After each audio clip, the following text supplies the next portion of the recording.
Alright, so the topic we're looking at here today is the Cold War. Now, this is very important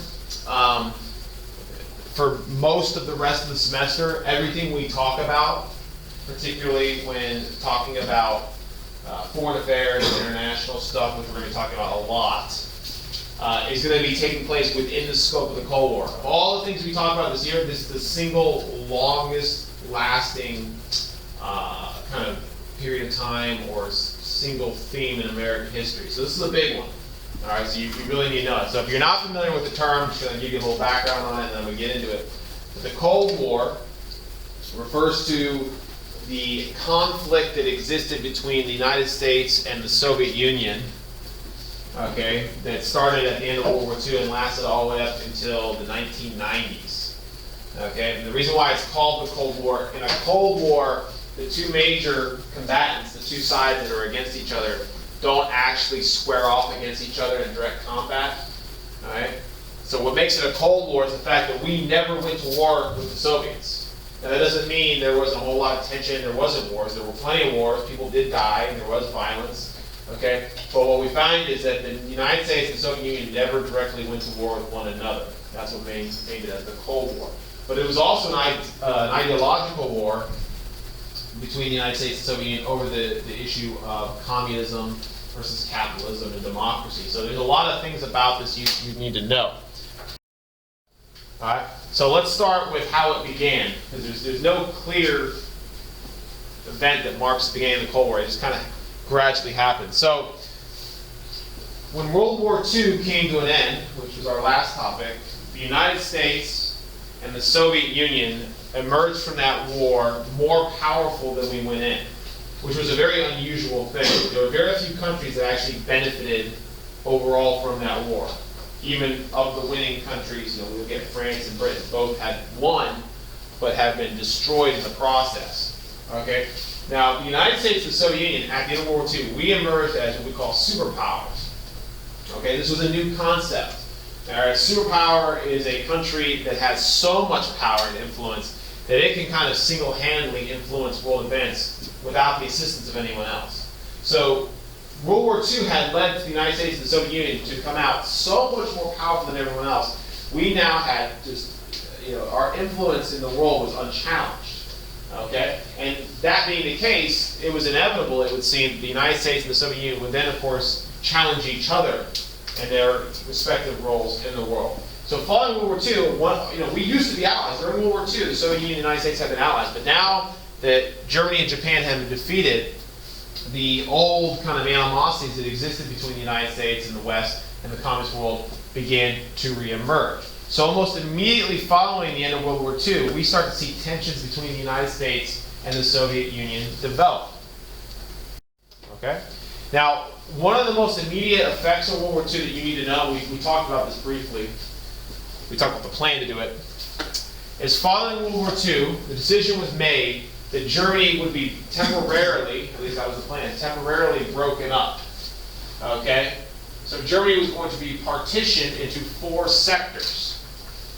All right? And this was being done to ensure that Germany was disarmed, all right, to ensure that the Nazis were defeated, and it would make Europe a secure place. So following World War II, Germany was divided up into 4 sectors. All right? There was a French sector, a British sector, an American sector, and a Soviet sector. And in each sector, the respective countries, respective allied powers, would be in charge and would use their militaries to occupy that sector in order to ensure the Nazi regime was dismantled. Now this was supposed to be temporary. In the future, Germany was to be, once again, unified and allowed to make its way in the world. That is, of course, not going to be the case. Now, in addition to Germany being partitioned, I would also like to point this out because this is going to become important in just a little bit. The city of Berlin. Okay, Berlin was considered to be too crucial of a city as the seat of the German government to be allowed to be owned and occupied by any one power.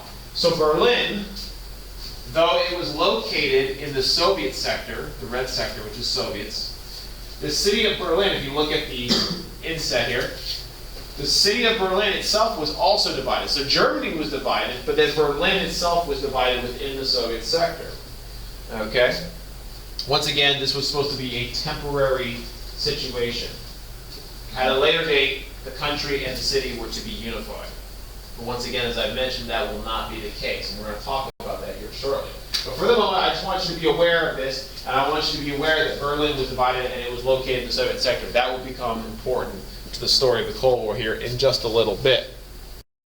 Now, the biggest concern about that led to the development of the Cold War is what was going on not just in the Soviet sector of Germany, which will become known as East Germany, but also what was going on in Eastern Europe. This is a little bit complicated, and I need you to really focus, because this is, if you want to understand the Cold War in its beginning, this is the very heart of it.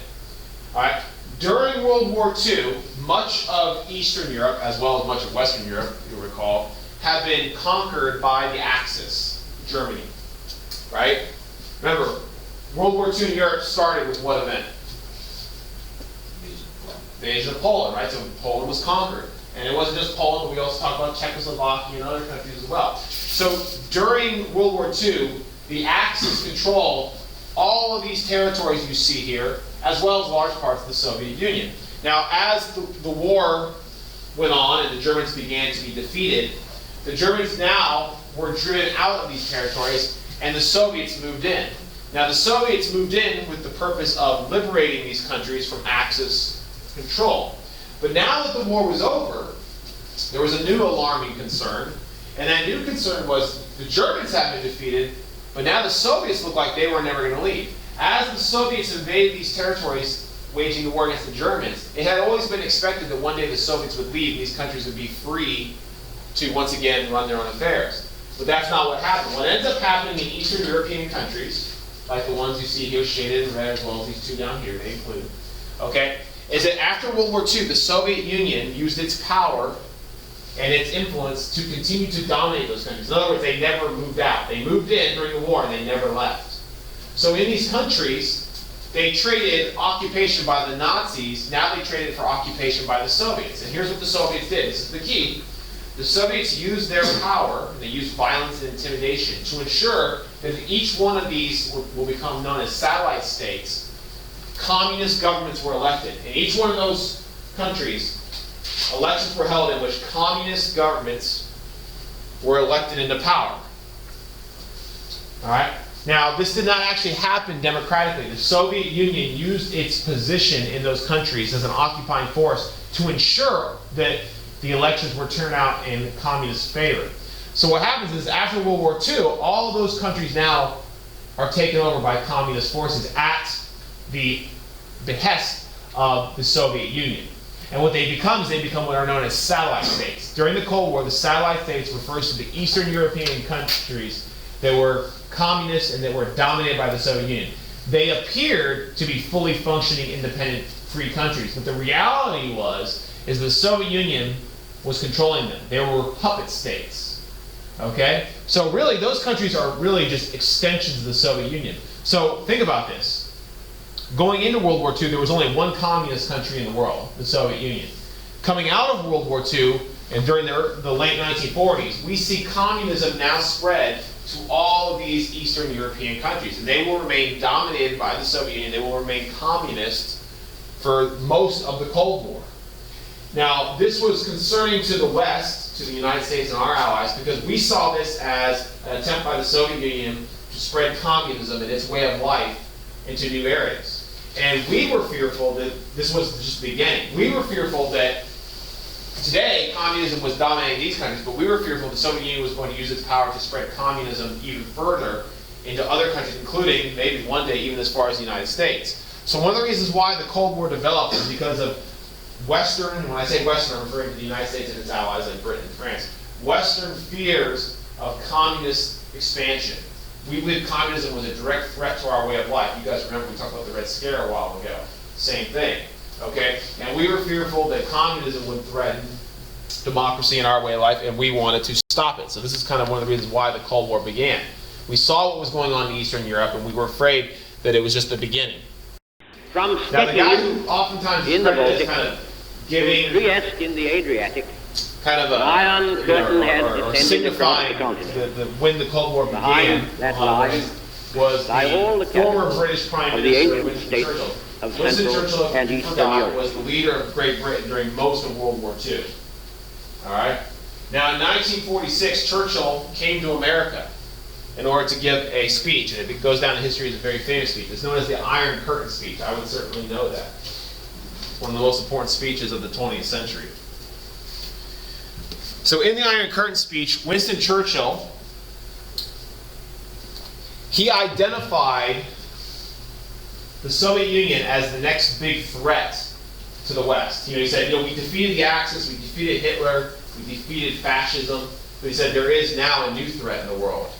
And that threat is, of course, the Soviet Union and communism. And the way he did this, the terminology he used is he created a new term which becomes very famous and used throughout the rest of the Cold War. You even sometimes hear it referenced today. As he referred to what he said was an iron curtain was descending across the continent of Europe. Okay? And what he meant was the Iron Curtain was a symbolic way of representing the division that was going on in Europe. He said, if you look at Europe, it's being divided in half by this, what he called an Iron Curtain. Now, Iron Curtain is just symbolic. There was no actual Iron Curtain, right? There's no physical barrier. Although there will be physical barriers, but there's no Iron Curtain, so don't be confused. Okay? But what he said was, to the east of the Iron Curtain, you have all the satellite states being dominated by communism and oppression. Okay? And then he said, to the west, you have the freedom of the democratic states of Western Europe. Okay? And he blamed the Soviet Union for the spread of communism and its oppression. And he now identified to the west that the Soviet Union was a direct threat. All right? This was a big deal. This was the first time, in a very public way, a world leader, or a former world leader, had labeled the Soviet Union, who was one of our allies before. Remember, the Soviet Union had been our greatest ally in many ways during World War II, in terms of their contribution. The Soviet Union won the war in Europe, arguably. But now, just a year after the war, we're saying they're an enemy. So this is a big deal. It was such a big deal, to give you an idea, when Joseph Stalin heard about the Iron Curtain speech, it is said that he called it a declaration of war against the Soviet Union. So this is the turning point, okay? The Iron Curtain speech kind of marks the beginning of open hostility between the Soviet Union and the forces of the West. All right, so here's a cartoon.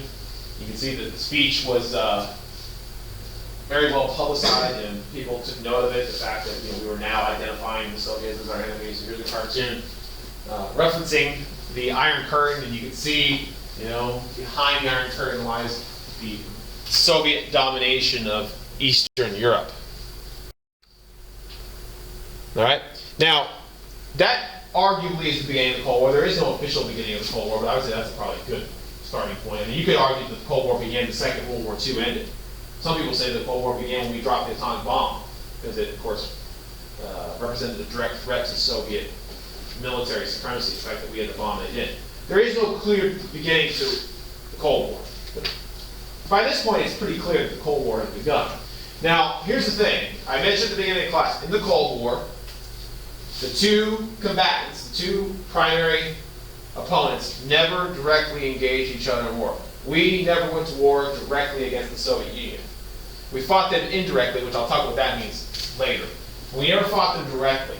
The reason being is a war between the United States and the Soviet Union would have been World War III, and no one was willing to fight that war, especially by the 1950s when that war would have meant nuclear weapons, right? But here's the thing. During the Cold War, on a number of different occasions, we came very close to fighting a war with the Soviet Union, and we just escaped war narrowly. So what we see is during the Cold War, there are a number of major crises and events that almost sparked war between the superpowers. Now, the first of these is this one. This is the first major crisis of the Cold War, the first big one, the first one that actually almost triggered World War III. Okay? So this is the Berlin crisis, or the first Berlin crisis, because there was actually more than one Berlin crisis, but this is pretty much the only one we're going to be talking about, so we're just going to call it the Berlin crisis. All right? So what was the Berlin crisis? Well, the Berlin crisis centered in, ready for it? On Berlin. Shocker, right? So why? So Berlin, as I mentioned before, was a city that was divided, right? It was divided between the Allies. Now, by this point, Stalin, the Soviet leader, did not like the fact that in his own backyard in East Germany, there was an Allied outpost. In other words, he didn't like there was an Allied presence in his own backyard. His enemies had territory, okay, behind his lines. So he wanted to get the Allies out of Berlin. However, there was no way he could do this. He couldn't just ask them to leave. So Stalin, he hashed a scheme to try and force the Allies out of Berlin. The plan called for a blockade. Okay? He was going to blockade or block all of the roads and railways leading from West Germany, Free Germany, through East Germany to Western Berlin. Okay, so he wanted to block all the roads going to Western Berlin. Now, why would this be a good idea? His hope is that by blocking the roads, he would cut off West Berlin, the Allied sector of Berlin, from receiving supplies. And his goal was that if he cut them off from supplies, the city would eventually be forced to give up control because people would begin to starve and freeze without food and fuel and water. All right? So this was a strategy. He was going to try and starve West Berlin into submission and force the Allies to turn the city over to him rather than allowing the people there to begin to starve and freeze to death. Yes? Where was the wall? Was it in Berlin or was Okay. it separating East Germany? Not a wall. Not a wall yet. Okay, that's you're probably thinking about the Berlin Wall, which I'm going to get to here another day. But this was what we call a blockade. So with a blockade, they set up roadblocks along the roads and the railways. So where would it be? It would be along the border of East Germany and West Germany. Okay? So there's no way to get in because you would have to travel through the Soviet sector. The Soviets weren't letting anyone in. So we had a dilemma here. President Truman, who was our president, he now had to solve this crisis. Now, he had a couple options. One is we back down. We let the Soviets have the city. Well, that really wasn't a good option because we had already learned in World War II the dangers of appeasement. You can't give in to a bully. It's not good, right? And that's what Stalin was. He was a bully. So that's not on the table. One of the options we were preparing for was to use force. We were thinking about running the blockades with our tanks, which was be a direct attack on Soviet troops. That wasn't a good option either. If we had tried to run the blockade, that would have been considered an act of war, and the Soviets would have probably counterattacked, and then, of course, we got World War III, and millions are going to die. Not a good idea. So Truman came up with a third option. The third option that Truman came up with was to supply the city by air. This is known as the Berlin Airlift. It was an alternative to trying to break through the blockade. We decided we would supply West Berlin by air. All right? So for about a year, until the blockade was lifted, we launched round-the-clock flights bringing supplies by air into West Berlin. It was very costly to do it this way, obviously, because you're bringing it in by air. However, it was deemed necessary in order to keep the city from falling into Soviet hands. And it worked. After about a year of supply by air in the airlift, the Soviet Union realized that their scheme had failed, and Stalin eventually took down the blockades and once again opened up the roads again. Okay? And it did not end in the tensions between us, but for the moment, this crisis had been averted. So we had avoided war while keeping Berlin supplied. So Berlin, like you can see in that picture there, because the airlift managed to survive and would remain a free democratic stronghold in the Soviet sector, at least for the time being. Okay? Now this is also going to lead the Soviets to later on considering other options and how to deal with the Western presence in Berlin, which later on will be, in the 1960s, will lead to the actual building of what's going to be called the Berlin Wall, which actually is a physical wall that separates West Berlin from the rest of East Germany. Yes? Does that make those people who lived in like the American sector, does that make them American?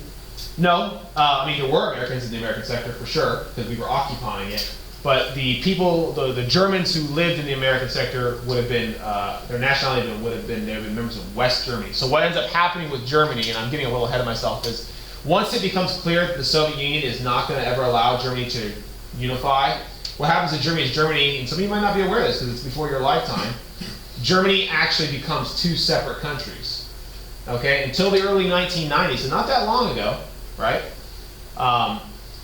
until the early 1990s, Germany was actually two distinct countries. There was East Germany, which is the Soviet-dominated communist Germany, and then there was West Germany. And Berlin, West Berlin, like it's colored in the map, West Berlin, despite its location within East Germany, was technically part of West Germany. Kind of a weird deal. So they were West Germans. But there were Americans there, because throughout the Cold War and even today, we kept American forces in Europe in order to defend against Soviet aggression. Okay, that's why we were there. Okay, so we were there to help defend Europe, as well as defend our own interests. So there's a picture of the airlift, and you can see this picture's good because you see the kids standing in the rubble. You remember, Berlin was a city that just a few years ago was being bombed by the Allies in World War II. So Berlin was still a mess. So we kept the city alive. These people were really in bad shape. So it was necessary to do this just to keep these people alive. And here's a cartoon showing Truman and Stalin playing chess. If you look real closely, Truman's knight, which is labeled airlift, you can barely see it, it's an airlift, is poised to take Stalin's Berlin blockade piece. Okay, so that's what the Cold War was, very much a game of strategy, like a game of chess, trying to defeat each other without risking a direct confrontation. All right, so now that the Soviet Union was a clear enemy of ours, we had to decide how to deal with them. And this is where things got really tricky. How do you defeat an enemy that you can't fight? Tricky, right? We can't fight them. It's not an option. The Soviet Union commanded the greatest land army in the world. In a direct confrontation, not using nuclear weapons, the Soviet Union would have probably been a military we probably wouldn't have been able to defeat in Europe without extensive use of nuclear weapons. So we didn't really want to fight these guys. Okay, not an option. So we had to figure out how to defeat communism, how to defeat the Soviet Union without actually fighting the Soviets directly. So this is where this guy named George Kennan comes in. George Kennan was an American diplomat. At the time, he was a nobody. No one would have, he wasn't someone famous. He wasn't a national leader. He was just a guy who worked within our government State Department. But he was considered to be one of the foremost experts on the Soviets, for the Americans. And he did a couple things in history, but one of the things he's well known for is he helped pioneer what will become known as the containment doctrine. Now this, maybe more than anything else I'm talking about today, is one of the most important vocabulary words you need to learn.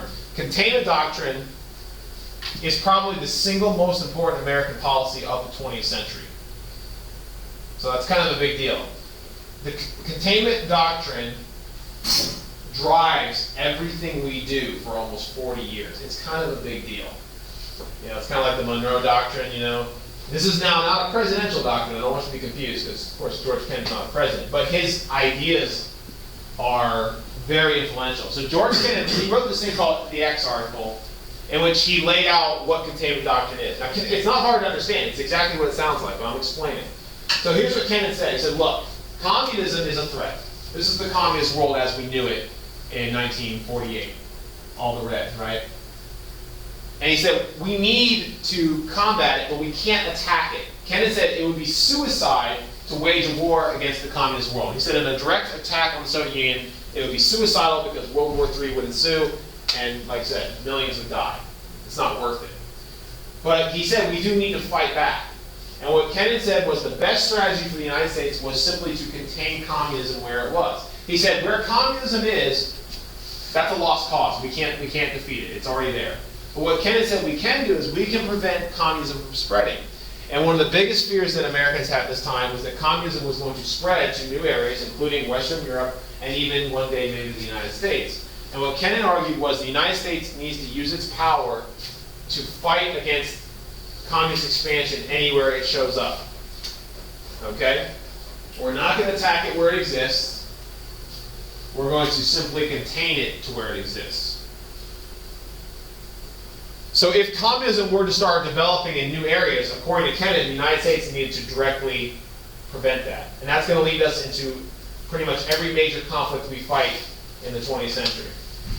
We're going to talk about some of those tomorrow. Okay? For example, the Korean War is going to be fought largely because of containment doctrine. The Vietnam War, which we'll talk about later, is containment. Okay? So it's going to really be important in American policy. Now, here's the thing.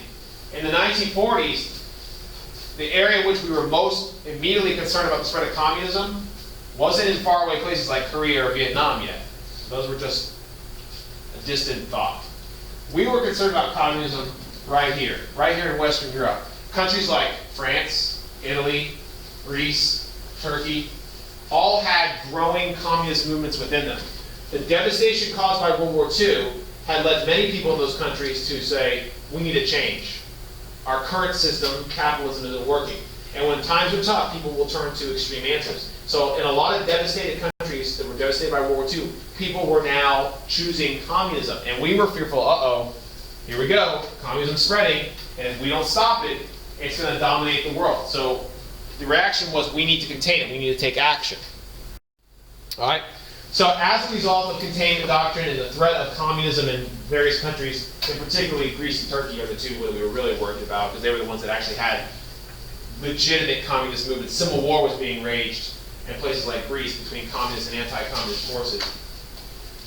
In response to the threat of communist expansion, President Truman issued what would be known as the Truman Doctrine. Now, Truman Doctrine, these things are all interrelated. I don't want you to be confused, so I'm trying to explain them. But the Truman Doctrine is related to containment, because in the Truman Doctrine, Truman said, it must be the policy of the United States to support free people who are resisting subjugation or enslavement by armed minorities or by outside pressures. Now, he doesn't actually say containment, he doesn't say communism, but what he's referencing is we need to stop communism from being able to take over places, okay? Subjugation by armed minorities or by outside pressure. So either communist insurrections from within or from without, we have got to block. So Truman said it's going to be our policy that anywhere in the world, people who are resisting against communism, he didn't say the word communism, but that's what he's really getting at. He said, anywhere in the world, people are resisting against communism, the United States is going to be their ally. We're going to back them up. It's our policy. And the place that we were most concerned about was in Western Europe. So, how do we stop that? Well, the thing that came about that was in an effort to block communism was this thing called the Marshall Plan. This is really important.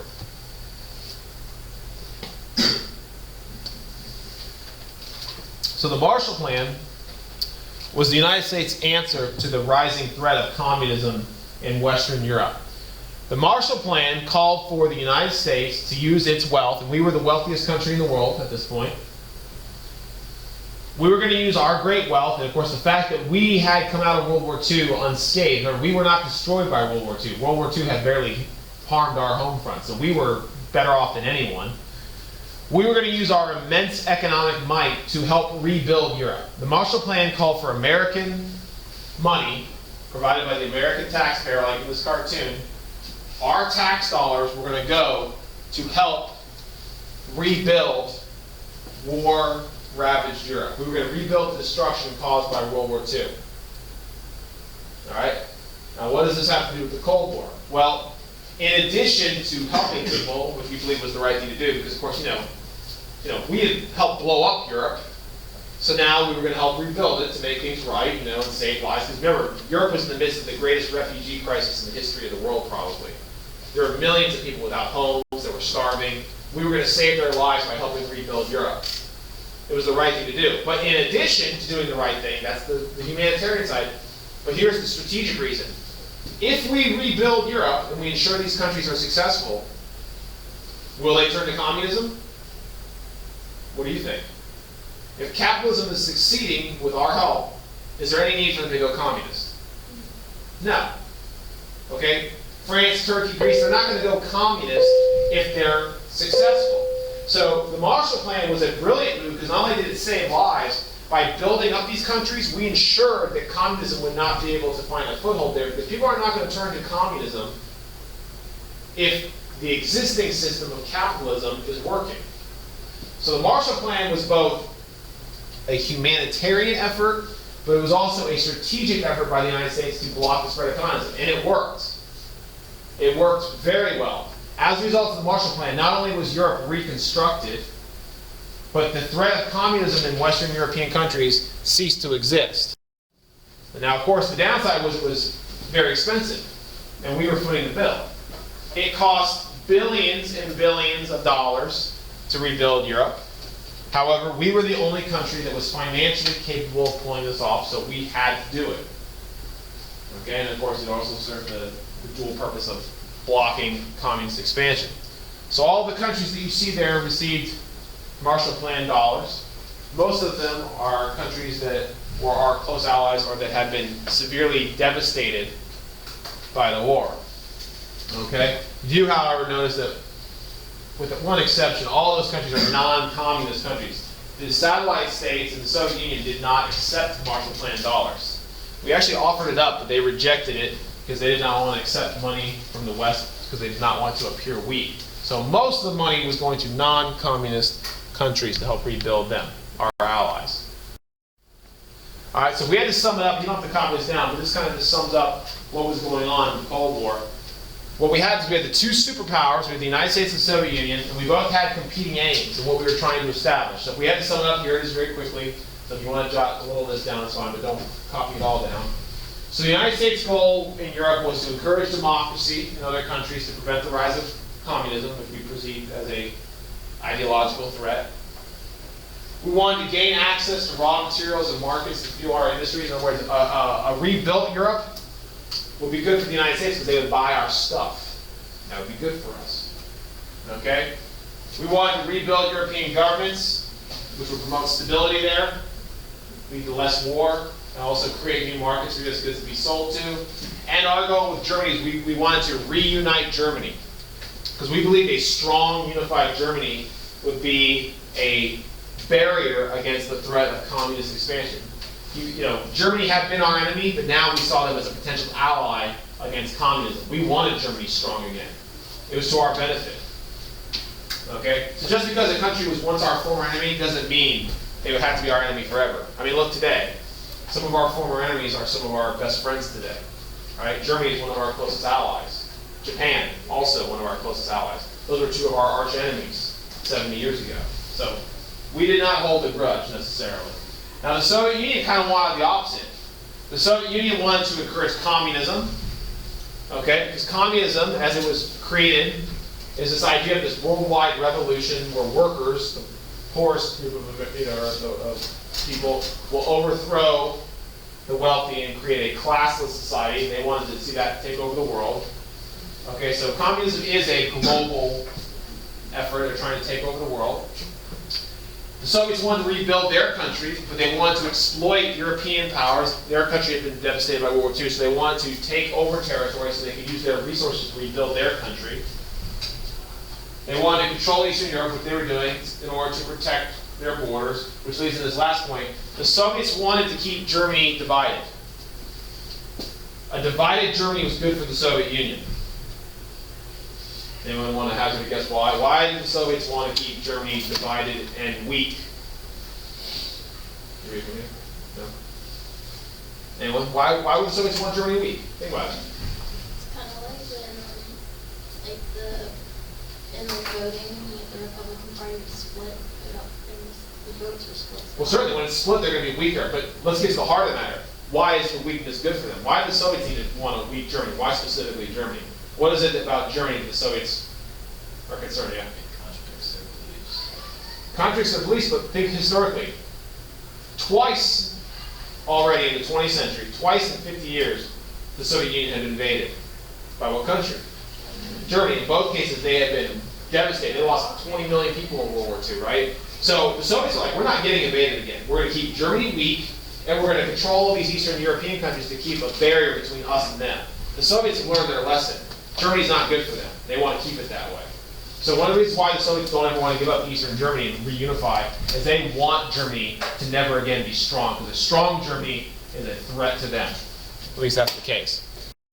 All right, so what's going on? Here's what's going on in Europe. This will kind of summarize things. We're almost done. Sebastian, you with me? Yeah. All right. So Europe is becoming divided into two camps. This is really the heart of what the Cold War is all about. It's polarizing, right? So on one side, you've got these orange countries. These orange countries are the allies of the United States. Okay? The United States is the leader of the West, and the orange countries represent our allies in the region. Okay? So because we were aligning together against the Soviet Union and communism, we decided to form a military alliance. This is kind of a pivotal moment in American history, because we had never done this before. This is the first time in the history of our country we formed a military alliance in peacetime. Never done this before. Remember when George Washington, this is going way back last time, remember when Washington retired? Remember when he warned against two things? You know what they were? Military alliances and political parties. So now, by 1949, we've done both things that Washington warned us against. Okay? So in the 1940s, we created the first peacetime military alliance in our history. Okay? It was the United States along with these orange countries. This is called NATO, NATO. It stands for North Atlantic Treaty Organization. Okay? NATO was a military alliance of the United States and its Western European allies. Now, its purpose was to defend mutual defense. In a military alliance, any country is attacked, all the other countries come to its aid. Right? But really, the underlying reason for NATO was the Cold War. NATO was created to combat the growing threat of the Soviet Union and communism. It wasn't its only mission, but it was its primary mission. NATO still exists today, by the way. NATO is still around. We're still in NATO. Okay, even though there is no Soviet Union, the Cold War is over, NATO still exists. Its mission has changed significantly since the Cold War. Its primary purpose for why it was created no longer exists, but the alliance does still exist for now. Okay? Now, the Soviets were like, you got your alliance, we got ours. The Soviets also created a military alliance, although it really was unnecessary because the countries that were in their alliance were already controlled by them, so it was really for show. But the Soviets had their own military alliance. They called it the Warsaw Pact. The Warsaw Pact is the Soviet Union and its satellites. Once again, kind of redundant because the satellites were already under Soviet control. Yeah, they had names like Poland and Czechoslovakia and all that, but the reality is that they were really just extensions of the Soviet Union. But anyways, they did have their own alliance called the Warsaw Pact. So by the 1950s, we had two military alliances in Europe squaring up against each other to go to war, which, if you remember back, this is good synthesis for you, the situation in Europe was looking awfully similar to what other time period? Right before what event? World War I. Remember, right before World War I. Wasn't Europe divided in half between two major military alliances, the Triple Entente, Triple Alliance? So if you're doing synthesis, I think that's a pretty good comparison. All right, now here's the deal. By 1949, the situation had become even more concerning because in 1949, the Soviets did something that changed the game. The one advantage that the United States had over the Soviet Union that we could kind of hold over their heads was we had the atomic bomb and they didn't. Right? But in 1949, the Soviets shocked the world when they announced that they had detonated their first atomic bomb. Okay, so in 1949, the Soviets get the atomic bomb. Joe 1 was their first atomic test. There you see the picture of it. So we no longer had a nuclear weapon advantage. All right? Now the Soviets had entered into the nuclear arms race. So the fact that the Soviet Union got the bomb caused Americans to panic because we had believed that we would have this advantage for a long time. Turns out a long time was only 4 years. We didn't know how they had gotten it. We felt it was a little confusing. We thought that they would take a lot longer to develop it. But it also now said, okay, well, we don't have that advantage. Now there was a race to see how could we defeat the Soviets in a nuclear arms race. So the fact that the Soviet Union got the atomic bomb changed the nature of the Cold War in a lot of ways. Now, as I mentioned, the fact that the Soviets got the atomic bomb so quickly caused many Americans to kind of freak out. And one of the things that came up was many Americans believed that because the Soviets had developed the atomic bomb, that they must have somehow gained access to American atomic secrets. So people began to investigate. And sure enough, it did turn out that there were spies in the United States working for the Soviet Union. In the 40s and 50s, we had two really high-profile spy cases. They aren't the only ones, but they're the two biggest. One was the Alger Hiss case. Alger Hiss was an American who was working in the State Department, the government, and he was accused of passing along secrets to the Soviets. Not necessarily atomic secrets, but secrets. Okay? And probably even more concerning was the Rosenberg case. The Rosenbergs were a husband and wife, and they were arrested and accused of passing along atomic secrets to the Soviets, where Julius Rosenberg had stolen schematics that were used on the construction of the atomic bomb and given them over to Soviet spies. So the fact that there actually were spies in the United States working for the Soviet Union shocked Americans. And it caused Americans to wonder, well, if there are some spies, are there more? And one of the things we're going to talk about next week, we're going to get into today, but next week, during the 1950s, Americans are going to really panic about the idea of communist subversion and communist spying, and we're going to see a lot of things happen in that time period in which American civil liberties are going to be infringed upon in the search for other communist spies. But I will say, though the fear of spying was way worse than the reality, there actually were communist spies amongst us, and they were passing along secrets. Now, did these spies actually give the Soviet Union the bomb? Probably not. The Soviet Union was going to develop the bomb one way or another. Okay? It just would take time and effort.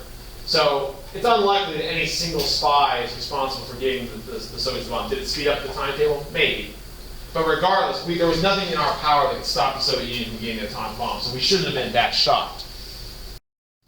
Now, not to be outdone, the United States said, well, okay, we need a new weapon. We need something else that we can have an edge on the Soviets. So in response to the Soviet development of the atomic bomb, we developed the hydrogen bomb. The hydrogen bomb is a much more devastating nuclear weapon. It's a thermonuclear weapon, which means it's 1,000 times more powerful than the atomic bomb. Okay, so think about that. The bomb that we dropped on Japan that wiped out a city and killed 100,000 people at Hiroshima. Okay, the hydrogen bomb is 1,000 times more powerful than that in terms of the energy release. Yeah. Have we ever used hydrogen bomb? Not in combat. No, the only time nuclear weapons have ever been used in war is in World War II. Now, we've tested worldwide, thousands of hydrogen bombs have been tested, both in the air and underground. So yes, we've used them in that sense. But no nuclear weapons have ever been used against people since World War II. Only 2 times ever in the history of the world, the 2 times we dropped it on the Japanese. Okay, and never has a hydrogen bomb used. And this is actually what our arsenal today is based on, these types of bombs. There are there are different types of hydrogen bombs in terms of their size and their devastation. But it is a vastly more devastating weapon than the atomic bomb. And the bad news for us was we developed our hydrogen bomb in 1952. The Soviets had it by 1953. Now this changes the nature of the arms race. The development of the hydrogen bomb made it no longer necessary to develop bigger and more deadly bombs. Once you have this, that's all you need. There's no need to go bigger. This is as big as it gets, basically. So the arms race now turned into a race not of who can develop the most devastating weapon, but who can develop the greatest number of weapons. So following the Soviet testing of a hydrogen bomb, the arms race turns into a game of who can get the most. And you can look at throughout the Cold War, this goes all the way through the end of the Cold War. If you look at the Cold War, the number of nuclear weapons produced by the 2 superpowers is staggering. Okay, at its peak, both sides had well over 20,000 hydrogen bombs, warheads that could be delivered, either by airplane, by missile, or by submarine. Okay? Now, I don't want to get into a big thing on this, we're almost out of time, but to just give you an idea how dangerous this is and how powerful these weapons are, okay? If you look at today, this doesn't go all the way today, the numbers have actually continue to go down. They've leveled off, they're about right around here today. Okay, but even this amount, even a small amount by comparison standards of nuclear weapons that you see there, like we have today, is enough weaponry to kill everyone on the planet 1,000 times. Okay, that's how powerful these weapons are. It has even been estimated that if even 10 moderately sized nuclear weapons were to be detonated simultaneously in a war, 10, just 10, that's enough to possibly cause ramifications to kill much of the life on the planet due to nuclear fallout and all kinds of things. So these are very, very powerful weapons. In fact, international law even makes it illegal. We don't even test these bombs anymore, okay? Because we don't want all the problems associated with it. And if they are tested underground to minimize their devastating effects. That's how powerful they are. So you can see during the Cold War, this became a very dangerous situation. It became a race of who could have the most, and the other race was to see who could deliver them most effectively. Pretty soon it'll be not just, you don't have to drop them by bombs anymore from planes. The planes can be shot down. Pretty soon, by the 1960s, we could deliver them by missile, and missiles are much harder to stop. Okay. Okay. What we're going to talk about here today is we're going to continue talking about the Cold War. We've talked about already how the Cold War began and how it was focusing on Europe. And now what I'd like to do is that we're going to take the Cold War and look at how it spread to a new area. So up until this point, which is about 1949, the Cold War had been entirely centralized on Europe. You know, the whole Eastern European domination by the Soviets, things like that. Okay, but starting in the late 1940s into the 1950s, the Cold War began to spread, and we saw communism become a threat in other areas, which caused the conflict itself to grow. So that's what we're going to be looking at here today, is the Cold War in Asia. All right, so the first thing we're going to look at is look at the Chinese Civil War. Now, you don't have to jot all that down, but there's a couple things I want you to know, and I'll tell you here in a second. So, after World War II came to an end, okay, the issue of communism now began to spread to Asia. Now, let me give you a little background on this, just real quick. Prior to World War II, prior to 1937, okay, in China there was a civil war. There was a civil war between two factions. You should know these factions.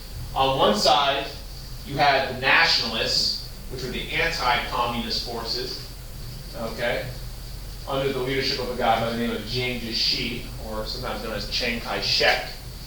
He was the leader of the nationalists. And on the other side of the Chinese Civil War, you had the communist forces under the leadership of a guy by the name of Mao Zedong, who's usually just referred to as Mao. Okay, you should know him as well. All right. Now, when World War II broke out, the Japanese invaded. These two factions put aside their differences and they joined forces to fight against the Japanese during World War II. However, when World War II came to an end, the Chinese Civil War once again resumed, and they began to fight for control over China. Now, because the nationalists under Jiang Jiechi were anti-communist, the United States threw its support behind them. We provided them with money and aid to support them in the conflict. The Soviets, on the other hand, because they supported communism, they threw their support behind the communists under Mao Zedong. All right, and of course the outcome, whether who won or what, which side won, that was very important to the respective superpowers.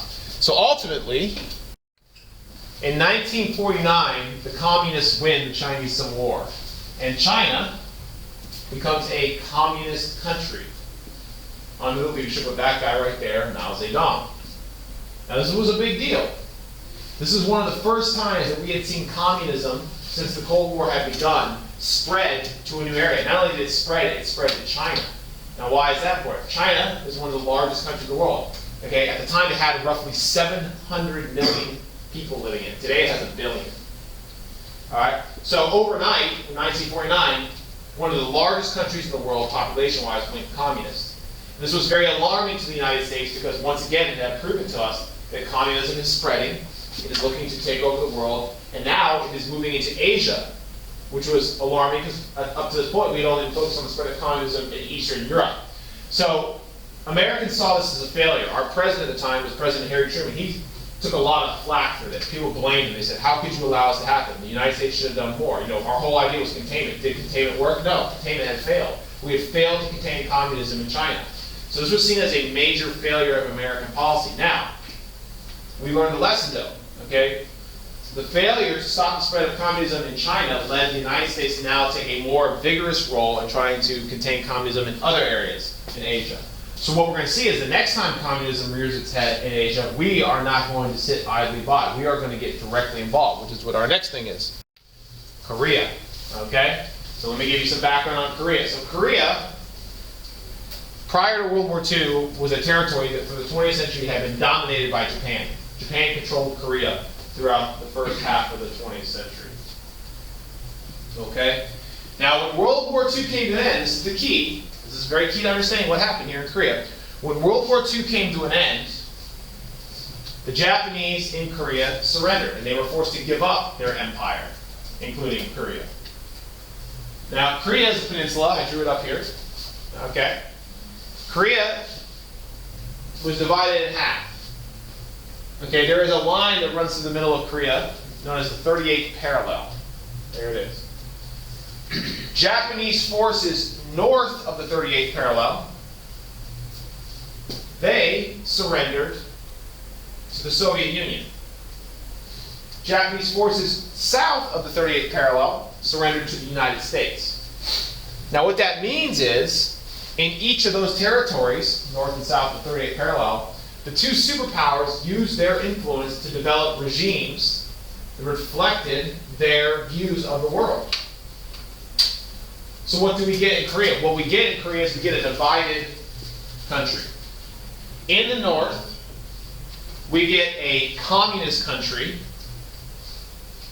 okay, as was put in place by the Soviet Union, that was under the leadership of a man named Kim Il-sung, who was actually the grandfather of the current North Korean leader. Okay. And then in the south, we get a democratic regime, okay, that was created by the United States under the leadership of a man by the name of Syngman Rhee. Okay? So Korea, like Germany, which we already talked about yesterday, is a divided country, half communist, half democratic. Okay? Now the story doesn't end there though. In 1949, the United States began to withdraw its forces from South Korea. We had had troops in South Korea since the end of World War II, okay, to accept the Japanese surrender and transition there. So in 1949, the United States called back all its troops and said, okay, we're done with South Korea, we're going to bring those guys home. When that happened, the North Koreans, with the approval of the Soviet Union, this is the communist regime up here, they decided that they were going to make a move to try and take over the whole peninsula. In other words, North Korea is going to launch a surprise attack on South Korea in order to conquer the entire country and unify it under communist rule. That is the plan that they began to scheme in 1949 after the leaving of the American troops. Okay? And this is going to lead to war. Now here's the difference between Korea and China. Unlike in China, the United States is not going to just sit back and allow this to happen. We are going to directly intervene in this conflict, and it's going to become the next American war. So if you're keeping track, after World War II, the next war in American history, right, this is U.S. history, is going to be the Korean War, which you may not know a lot about. Okay, a lot of people don't. It's called America's Forgotten War, because most people don't even realize it happened. All right, we're about to find out about it. All right, so in 1950, North Korea launches a surprise attack across the 38th parallel into South Korea. This is the beginning of the Korean War. Now the South Koreans were completely unprepared for this attack. So much so that as if you look at this map here in the timeline, you can see that very quickly the South Korean forces were driven all the way back to just the southeast corner of the peninsula. And they were on the verge of defeat. It was looking like the North Koreans were going to eventually move in for the kill and win the war. Okay, that's at least how it prepared. Now at this point, the United Nations got involved. The United Nations, which was a new international organization created to maintain world peace, okay, was petitioned by South Korea for help. And in the United Nations, a meeting was held and a decision was made that UN forces would be deployed to South Korea to help defend the South Koreans against the North Korean attack. All right, so this war is going to be a multinational war.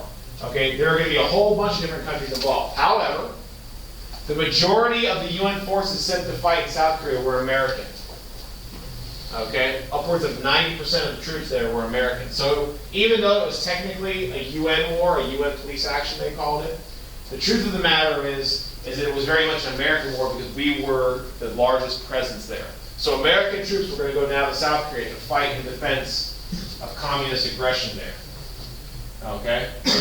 Now as you can see from the map, when we arrived, the situation was dire. The South Koreans were close to defeat.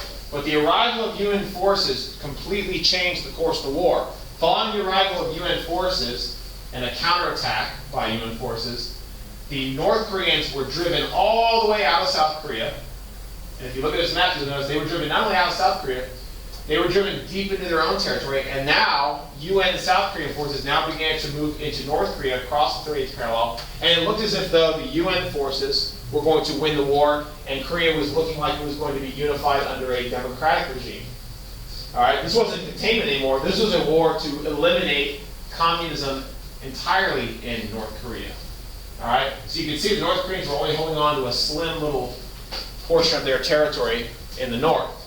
Now, once again, the war will have another turning point. This is a war all about turning points. And if you look at it, it's like kind of like a tennis match. First it's going one way, and then it goes the other way, and then the other way.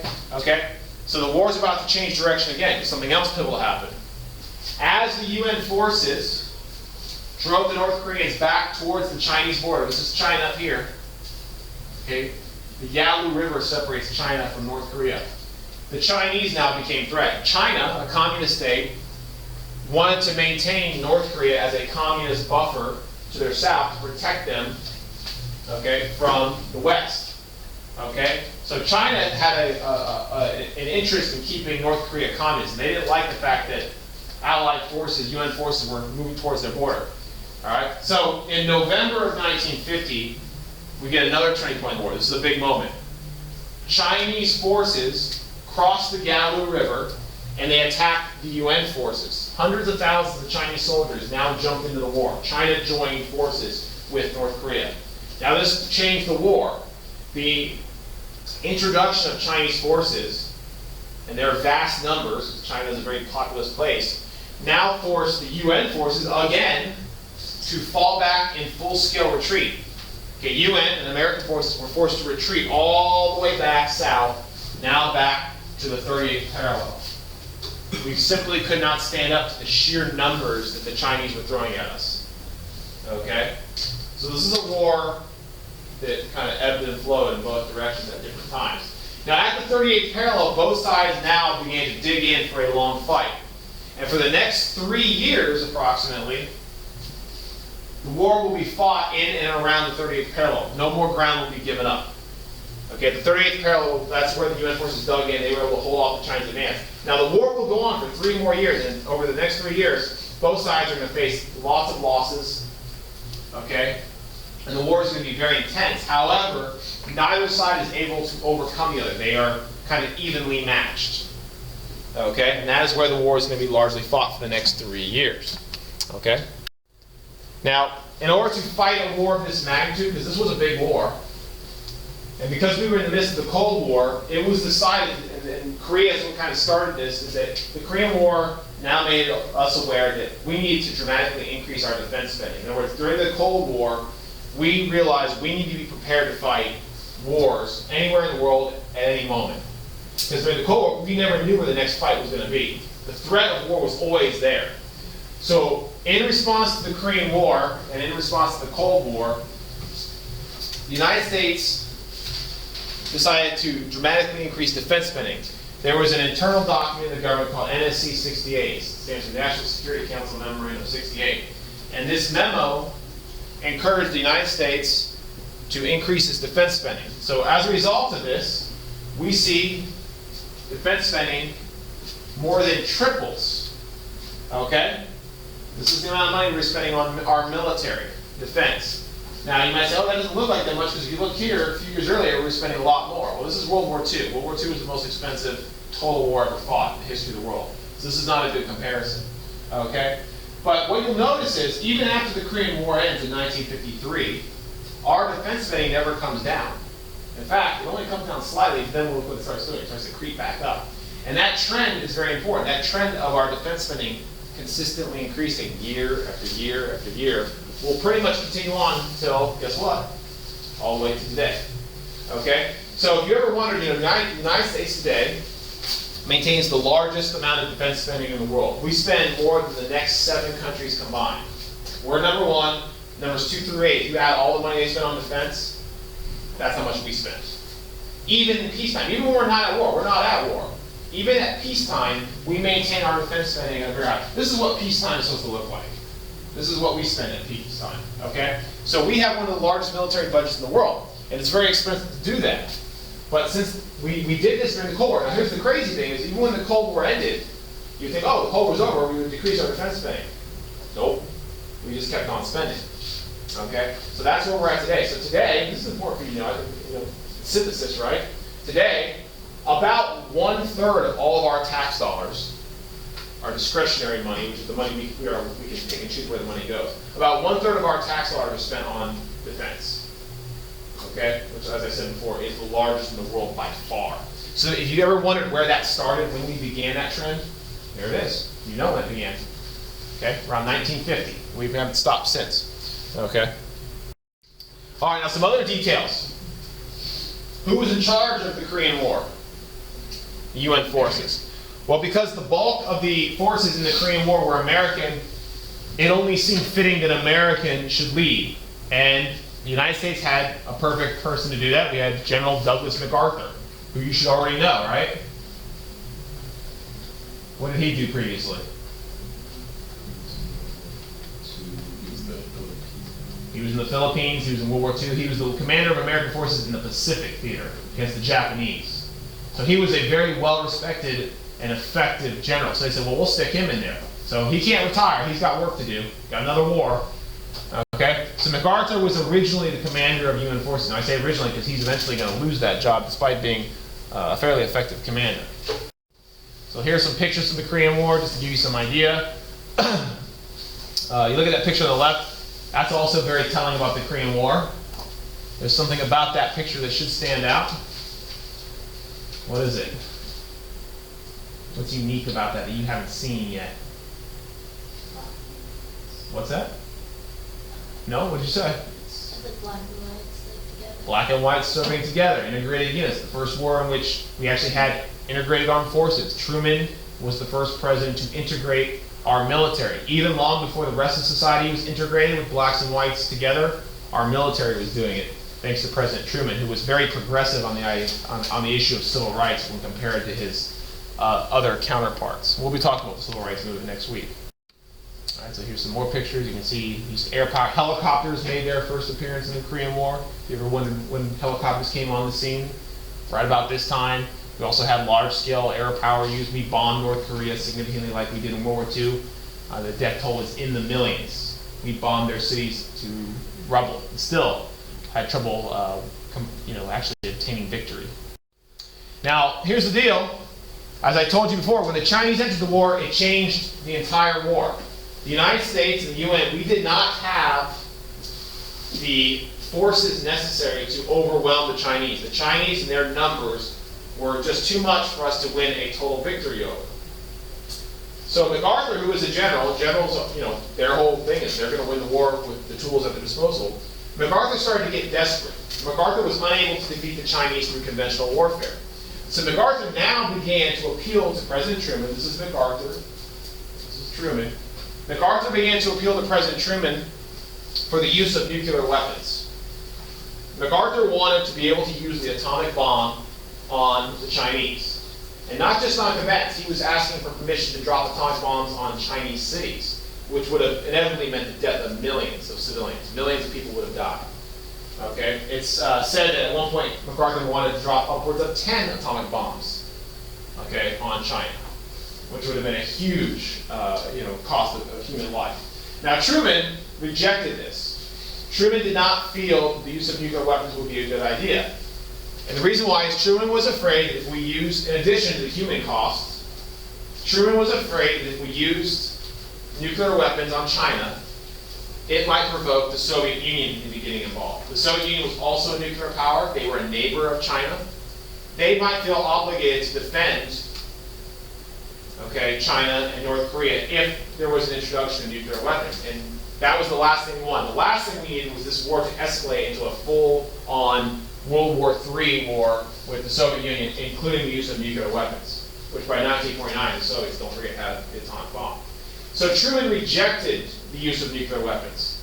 Now, that's not where it ended, though. MacArthur was not one to take no for an answer. MacArthur continued to criticize Truman in the press openly and tried to appeal above Truman's head to the American people to put pressure on the government for the use of nuclear weapons. Now, Truman could not tolerate this. Truman was, his boss, the commander-in-chief. So, in response to MacArthur's constant criticisms of Truman's decision, Truman made the controversial decision to fire MacArthur. Okay, this was very controversial because MacArthur was a very popular American figure and war hero. Now, here's the thing that's kind of interesting about this, and this is why we study history. Some of you need to learn a lesson here, is that oftentimes history sees events differently than they were at the time. So, for example, the decision to fire MacArthur was a very unpopular one at the time. At the time, in the 1950s, Truman was very much criticized by the American public for his, what they perceived as weakness on communism and his handling of the war. However, in hindsight, we now look back at Truman, and most people regard Truman as a very effective president. You know, Truman is one of the more highly regarded presidents in American history for his handling of things like the Cold War, World War II, the Korean War. But at the time, he was very unpopular. He was actually one of the most unpopular presidents who ever was actively in office at that time. All right? So it's interesting to see what people did not like at the time. History oftentimes absolves and says, hey, you know what, you did a good job. So while the decision to fire MacArthur was unpopular, as you can see here, when MacArthur came home, he was not seen as a failure, or he didn't come back in kind of disgrace. He was welcomed home as a returning war hero. That's how people revered him. Truman was the one who actually was criticized for this decision. So many Americans might have actually favored the use of nuclear weapons, which we now mostly look back and say that probably would have been a massive mistake. It's probably a good idea that we didn't do that, but maybe not everyone agrees with that. But that's just kind of interesting to look about how history looks back on things and oftentimes sees them in a kinder view than the people who lived at the time. You know, I think a great example is Abraham Lincoln. Abraham Lincoln was one of the most hated presidents in the history of our country, if you think about it, right? Today he's usually regarded as the best president by most people. So that's kind of interesting to think about how things will change. So keep that in mind when you talk about current events and things like that. All right, so there he is. MacArthur gave a famous speech in which he said, old soldiers never die, they just fade away. And that's what he did. He kind of just faded away in obscurity, and he doesn't play another prominent role in American history. This is pretty much him retiring from his role there. All right, now how did the Korean War come to an end? Well, in 1953, both sides kind of just got tired of fighting, and under pressure from the United States, the Soviet Union, and China, looking for a way out, both sides agreed to an armistice. Now this is important that you know it's an armistice and not a peace treaty. Look, that's not a peace treaty. It's not the Treaty of Paris or whatever. It's just an armistice. An armistice is an agreement to stop fighting. It is not an official end to hostilities. So here's the really crazy thing about that. Since there is no official peace treaty, North Korea and South Korea today still technically exist in some kind of quasi-state of war. Now, does that mean they're actually fighting each other? No. Okay? North and South Korea have not actually been actively fighting each other in a war sense since 1953. However, they still do exist in a very warlike state. They do not like each other, and they are constantly prepared for the eventuality of conflict. And North Korea is constantly, if you ever follow the news, is constantly doing things to antagonize South Korea, provoke them, and they're constantly on a wartime footing and making threats to not only South Korea, but also South Korea's allies, like the United States. Okay? So the border between North and South Korea today is one of the most tense and dangerous places in the world, because that border could explode into open warfare at any moment. And if it did, it would be a massive war. I don't think people quite realize how serious a war with North Korea would be. North Korea has a massive military. They are also a nuclear enemy now. North Korea does have atomic weapons. So we do maintain a military presence in South Korea today. We have some of our troops are there to help defend. However, we do not have a presence in South Korea that is sizable enough to stop a full-scale attack by the North Korean forces if it ever came to it. So that means if war between North and South Korea ever did happen, it would require a massive war, which would most likely necessitate a draft. It would be a big one. It'd be the biggest war in our history since the actual last Korean War or the Vietnam War. So keep that in mind, because that's always in the news. All right, so results of the war. War ended in a stalemate. No one won. Things kind of just went back to the way they were when it started. So all those people died for nothing. Korea still remains divided today. There's North and South Korea. They are two distinct countries. North Korea is the last of the old-style communist dictatorships in the world. There are still several communist countries left in the world today, but North Korea is the only one that is still very much like the old Soviet Union and the old China in terms of its complete domination by a singular totalitarian leader. 52,000 Americans killed, which is a very high death toll for an American war. Okay, the high cost of the war caused many Americans to reject the Democratic Party in favor of the Republicans. So we're going to see the presidency swing in favor of the Republican Party in 1952. Americans will elect Dwight Eisenhower president. And of course, the fact that war had broken out due to communist aggression created more fear in Americans that this was just the beginning of a trend, that there was going to be more communist aggression, not just in Asia, but also possibly in Europe and in other areas around the world.